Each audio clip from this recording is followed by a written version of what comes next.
आज हम पुराणों के विषय में अध्ययन करेंगे कि पुराण शब्द का क्या अर्थ है, उसके क्या लक्षण है, उसका प्रतिपाद्य विषय क्या है। कि वस्तुतः देखा जाए तो प्राचीन काल में जो वेद हैं उन वेदों का विस्तार अनेक रूपों में हुआ है। जिस प्रकार से वैदिक साहित्य के अंग ब्राह्मण, आरण्यक, उपनिषद, सूत्र ग्रंथ आदि माने जाते हैं और उन्होंने जो वेदों का जो प्रतिपाद्य विषय है उन विषयों का लेकर ही ब्राह्मण आदि ग्रंथों ने अनेक शह और अनेक प्रकार से अनेक विधाओं के द्वारा उसका वर्णन और प्रतिपादन किया है। उसी प्रकार से जो वैदिक साहित्य है उस वैदिक साहित्य के अंतर्गत अनेक विषय हैं। उन विषयों को आधार बना करके उन विषयों का जो कथानक है उन कथानकीय आधार को जो विस्तृत रूप देने का जो कार्य किया है वो कार्य पुराणों ने किया है। और जो पुराण है उन पुराणों में प्राचीन जो कथाओं को आधार बना करके उनको जो विस्तृत स्वरूप दिया है, विस्तृत आधार प्रकार उसको रूप दिया है, तो उन कथाओं को आधार बनाकर जो हमारे सनातन मूल्य हैं उन सनातन मूल्यों को ही स्पष्ट किया गया है। इसलिए हम कह सकते हैं कि जो पुराण है वो पुराने होकर भी नए हैं, कि पुराण नव भवति, कि पुराण जो है वो पुराने होकर भी नए हैं।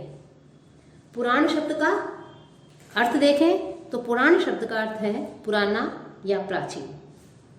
अर्थात पुराण शब्द के अर्थ को देखा इसके शब्द से ही स्पष्ट प्रतीत हो रहा है कि इसका अर्थ है पुराना या प्राचीन।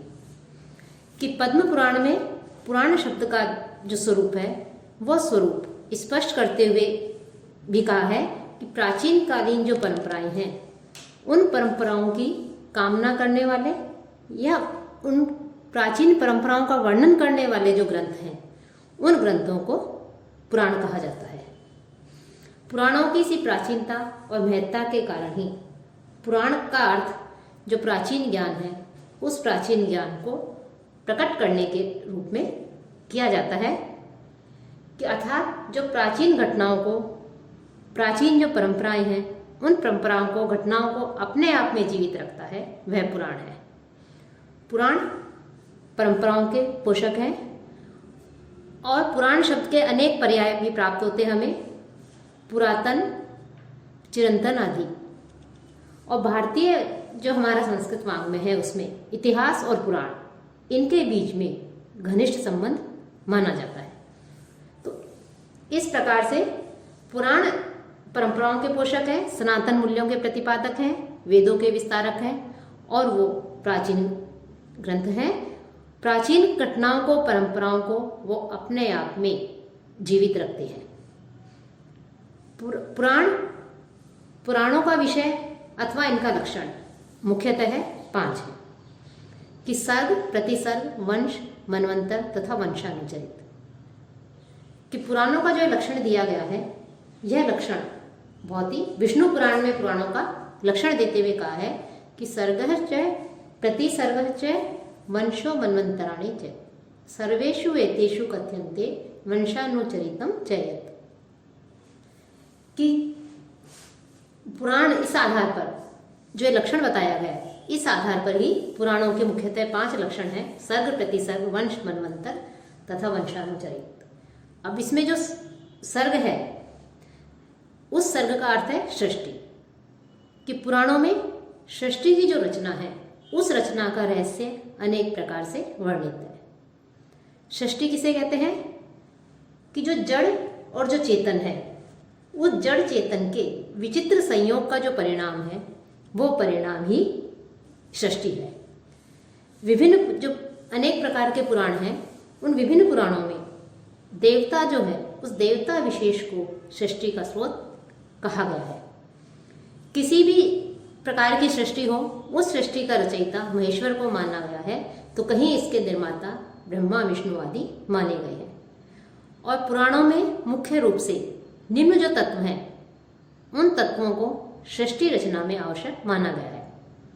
कि जो तत्व कौन कौन से हैं? जीवात्मा, बुद्धि, मन, चित्त, अहंकार, शब्द, स्पर्श, रूप, रस, गंध, पृथ्वी, जल, अग्नि, वायु और आकाश। तो इस प्रकार से ये जो बताए गए हैं तत्व, ये तत्व जो है सृष्टि की रचना में आवश्यक है। इन तत्वों के माध्यम से समस्त ग्रहों, नक्षत्रों, वनस्पतियों और जितने भी जीवधारी हैं उन जीवधारियों की और अन्य जो पदार्थ है उनकी रचना होती है। मनुष्य अपनी इंद्रियों के द्वारा कि 5 ज्ञानेंद्रियां और 5 कर्मेंद्रियां, इनके द्वारा तथा मन के संयोग को प्राप्त करके जो विभिन्न प्रकार के विषय हैं उन विषयों की ओर प्रवृत्त होता है, उन विषयों में प्रवृत्त होता है। पुराणों में सृष्टि के अनेक रूप कहे गए हैं। उन जिस प्रकार कहा गया महत तत्व या बुद्धि तत्व का नाम ही ब्रह्म सर्ग है। इसे प्राकृत सर्ग में भी जो है प्रथम स्थान दिया गया है और प्राकृत सर्ग के अंतर्गत जो पंच महाभूत हैं उन पंच महाभूतों को भी माना गया है। साथ ही प्राकृत सर्ग के बाद वैकृत सर्ग को स्थान दिया गया है। साथ ही साथ अनुग्रह सर्ग, कौमार्ग सर्ग, ये सभी जो है इसके अंतर्गत आते हैं। तिर्यक सर्ग है, मुख्य सर्ग है, देव सर्ग है। दूसरा पुराणों में जो लक्षण बताया था प्रतिसर्ग। ये प्रतिसर्ग का अर्थ है प्रलय, कि प्रतिसर्ग अर्थात प्रलय, कि जब मनुष्य जन्म लेता है जायते ध्रुवम मृत्यु, अर्थात इस सिद्धांत के आधार पर हम कह सकते हैं कि जन्म लेने वालों की जो व्यक्ति हैं या जो भी जीवधारी हैं उनकी मृत्यु अवश्य होती है। इसी सिद्धांत को आधार बना करके 4 प्रकार के प्रलय बताए गए हैं। नैमित्तिक प्रलय, प्राकृत प्रलय, आत्यंतिक प्रलय और नित्य प्रलय। तो इस प्रकार से इन सब का भी जो है ये प्रतिसर्ग के अंतर्गत आते हैं और ये इनका इसमें वर्णन किया गया है। साथ ही वंश, पुराणों का तीसरा लक्षण वंश है। पुराणों में 3 आर्य वंशों का विशद वर्णन किया गया है, सूर्यवंश, चंद्रवंश तथा सौद्युम्न वंश। इनमें भी प्रथम 2 वंश हैं, सूर्यवंश और चंद्रवंश। इन दोनों वंशों की जो है प्रधानता रही है। ये जो राजवंश है, इन राजवंशों के अतिरिक्त पुराणों में कश्यप की जो विभिन्न पत्नियां हैं उनके नाम पर भी विभिन्न राजवंशों की शाखाएं भी प्रवर्तित हुई हैं, उनका भी जो है इसमें वर्णन किया गया है। ये जो वंश हैं, इन विभिन्न प्रकार के जो वंश बताए गए हैं, इन वंशों की जो शाखाएं हैं, अनेक शाखाएं हैं, वो आज हमें संपूर्ण विश्व में विद्यमान दिखाई देती हैं। इसके बाद आता है मनवंतर, कि मनवंतर का अर्थ है एक मनु का समय, अर्थात 4 युग माने गए हैं, सतयुग, त्रेतायुग, द्वापर युग और कलयुग। इन तीनों युगों की का जो काल है उस कालों की गणना भी की गई है। तो ये इस प्रकार से इसमें का वर्णन जो आपके मनवंतर है इसमें पौराणिक काल गणना की गई है। वंशानुचरित में सूर्यवंश और चंद्रवंश के प्रमुख प्रतापी तथा दानवीर राजाओं के चरित्रों का वर्णन किया गया है और वो वंशानुचरितम, जो उनका जो वंश का जो चरित्र का वर्णन है वो लक्षण वंशानुचरितम लक्षण के आधार पर किया गया है। इसमें पुराणों में सूर्यवंशी राजा सगर के शतक्रतु बनने के प्रयास का भी वर्णन हुआ है। देववंश के राजा इंद्र हैं, उन्होंने सगर को शतक्रतु बनने से रोका। सगर के वंशज भगीरथ द्वारा गंगा नदी को उत्तर भारत जो है उस उत्तरी भारत में अवतीर्ण कराया, इसलिए गंगा का एक नाम भगीरथी भी है। राजवंशों के अतिरिक्त कुछ ऋषि वंशों के चरित्र जो हैं उन पर भी पुराणों में प्रकाश हमें देखने को मिलता है, पुराणों में वर्णन देखने को मिलता है। भृगु वंश में जमदग्नि और परशुराम का चरित्र का वर्णन है पुराणों में। साथ ही महर्षि अगस्त्य, राजर्षि विश्वामित्र आदि का भी हमें इसमें वर्णन मिलता है। साथ ही गौतम ऋषि, अंगिरा, पुलत्स्य, विश्वशवा, अत्रि, दुर्वासा, द्रोणाचार्य आदि जो अनेक ऋषि हुए हैं उन ऋषियों का भी हमें यहाँ पर वर्णन दिखाई दे पुराणों में वर्णन मिलता है। साथ ही विसर्ग, जो पुराण हैं उन पुराणों में अनेक प्रकार के विसर्ग था। पुराणों में और भी लक्षण बताए गए हैं कि सर्ग, प्रतिसर्ग, वंश, मनवंतर, वंशानुचरित, इसके अलावा और भी उनके लक्षण हैं। उनमें विसर्ग भी आता है कि विसर्ग किसे कहते हैं? अनेक प्रकार की जीव जो सृष्टि है उसका नाम विसर्ग है। चेतना में अंतःकरण का नाम जीव है। यह जीव हमें स्थावरों में अर्थात पेड़ पौधों में अविकसित स्थिति में होता है, और वही जीव पसीना और जो ऊष्मा है, जो गर्मी है, उससे उत्पन्न होकर के कीटों और जंतुओं में स्थावरों की अपेक्षा विकसित होता है। वही अंडों से उत्पन्न होने वाले जीवधारियों में भी विकसित होता है। साथ ही जो जरायुज हैं, उन जानवरों अर्थात मनुष्य, उन मनुष्यों में भी क्रमशः अधिक विकसित होते हैं। इस प्रकार चारों प्रकार के जो जीव बताए गए हैं, उद्भिज, स्वेदज, अंडज और जरायुज, इन सब का इसमें भी, इनकी सबकी सृष्टि का भी, जीव सृष्टि का भी इसमें विसर्ग में वर्णन किया गया है। साथ ही वृत्ति का भी पुराणों में हमें वर्णन मिलता है कि जीवों के निर्वाह के योग्य जितनी भी उपभोग्य सामग्री है, उसका पुराणों में उल्लेख किया गया है। पुराणों में खाद्य अखाद्य इसका वर्णन है। विधि निषेध की जो परंपरा है वो आज भी हमें पुराणों की हमें दिखाई देती है, क्या करना चाहिए क्या नहीं, इन सब का जो है हमें किसकी आज्ञा दी है, किसका निषेध किया गया है, इसका वर्णन मिलता है। जो मानव है उन सभी को, मनुष्य समुदाय को मर्यादित रखने के लिए, नियमों में बंधाए रखने के लिए आवश्यक है कि विधि निषेध स्वरूप जो सिद्धांत है, क्योंकि शास्त्रीय सिद्धांत है, इसलिए शास्त्रीय सिद्धांत के नियमों में उसे जकड़ दिया गया है। तो इन सब की उसे किस प्रकार का भोजन करना चाहिए, क्या खाद्यान्न शास्त्र विहित है और क्या भोजन जो है शास्त्र निषिद्ध है, क्या वर्ज्य है, निषिद्ध है भोजन, इन सब का जो है उसमें वर्णन है। साथ ही रक्षा का भी वर्णन है कि अपने अस्तित्व की रक्षा सभी को करते हैं, और पौराणिक जो राजसूय यज्ञ, अश्वमेध यज्ञ, दिग्विजय जैसे जो यज्ञ होते थे, उनसे भी यही अर्थ निकलता है, तात्पर्य निकलता है कि मनुष्य जो है वो आत्मगौरव की भावना के आधार पर ही विकास की ओर बढ़ा है, और जब मानव ने अपने प्रतिद्वंदी को पराजित करना चाहा, तभी जो है रक्षा का प्रश्न उठा। इस प्रकार से अपने आप को सुरक्षित करने के लिए ब्रह्मा जी ने जैसे जीवधारियों के रूप में सृष्टि की रचना की, वेद विरोधी शक्तियों का विनाश करने के लिए ईश्वर जो है उसको भी अवतरित होना पड़ता है।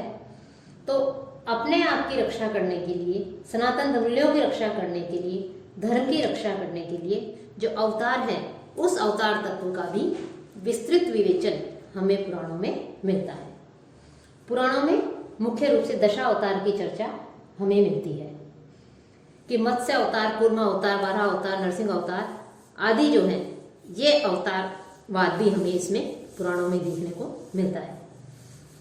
तो पुराण एक युग में नहीं लिखे गए, अपितु जो भी विशेष महापुरुष जो हुए हैं उन्हें ये अवतार कहकर के सम्मानित किया गया है।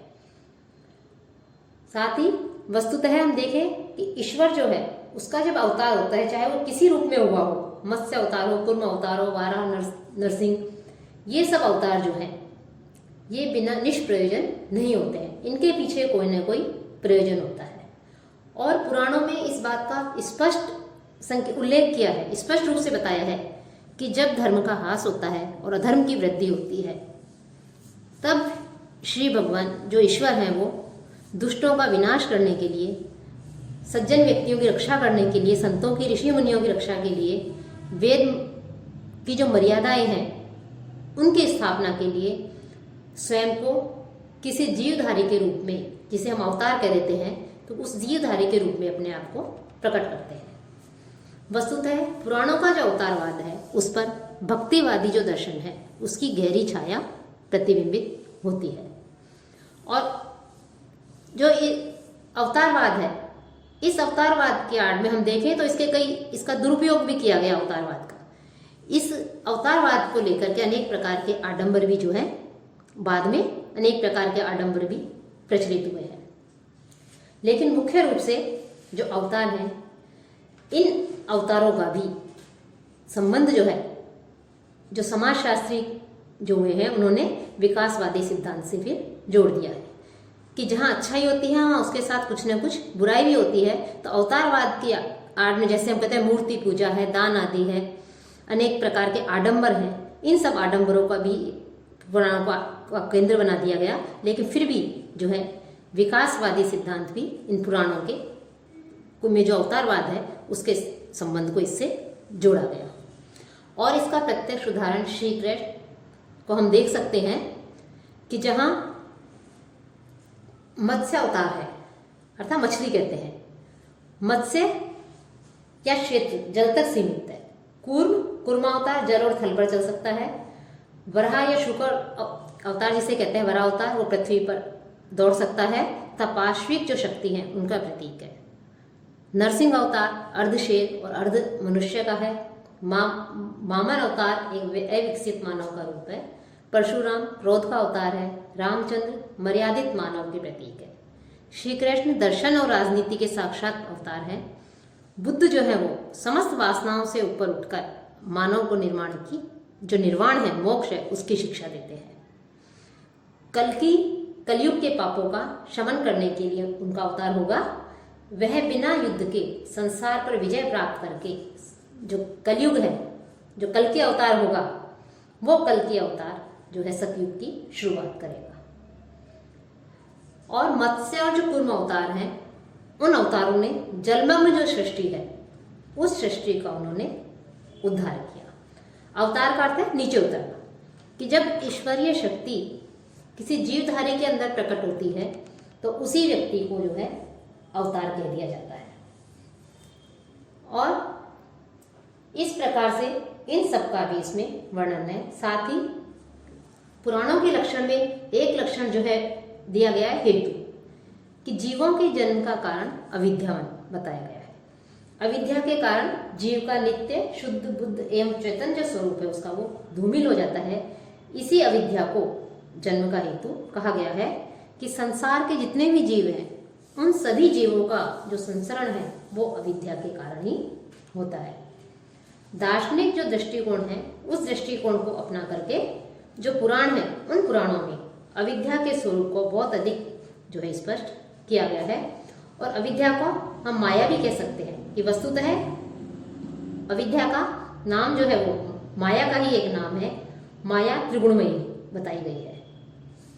साथ ही पुराणों का जो लक्षण दिया गया है, मुख्य रूप से पुराणों के 10 लक्षण बताए गए हैं, उसमें एक है अपाश्रय। अपाश्रय अधिष्ठान या आधारभूत जो स्थिति है उसका नाम है, कि जब जीवात्मा जागृत अवस्था में होती है तो उसे विश्व की यथार्थ अनुभूति होती है, और जब जीव सोता है तो उसे यथार्थ विश्व की मानसिक अनुभूति होती है। और जब जीव सुषुप्ति अवस्था में होता है तो कुछ क्षण के लिए पूरी तरह से अपने स्वयं में ही वो लीन हो जाता है। ऐसी स्थिति को प्राज्ञपूर्णता कहते हैं। जीव जो है वो इन तीनों स्थितियों में अलग अलग प्रकार का अनुभव प्राप्त करता है, और यह सब अनुभव जो है वो माया में है। तो ये तीनों जो अवस्थाएं बताई गई हैं, इन तीनों अवस्थाओं के आधार, विभिन्न जो अवस्थाएं हैं, इन अवस्थाओं के आधार पर ही पुराणों में जो वर्णन किया गया है उससे स्पष्ट होता है कि जीव अनेक रूपों के अनुभवों में ईश्वर के अनेक रूपों का अनुभव करता है, लेकिन ईश्वर का वास्तविक रूप जो है वो क्षणिकता के आधार पर उसे सुषुप्ति में अनुभूत होता है।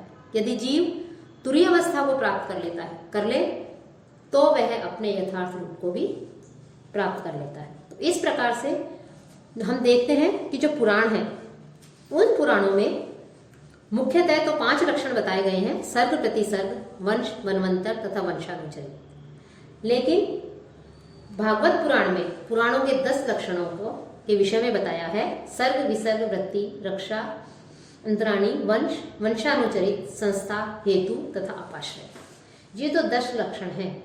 इन 10 लक्षणों को ही आधार बना करके पुराणों में जो है अत्यंत सुंदर वर्णन हमें देखने को मिलता है।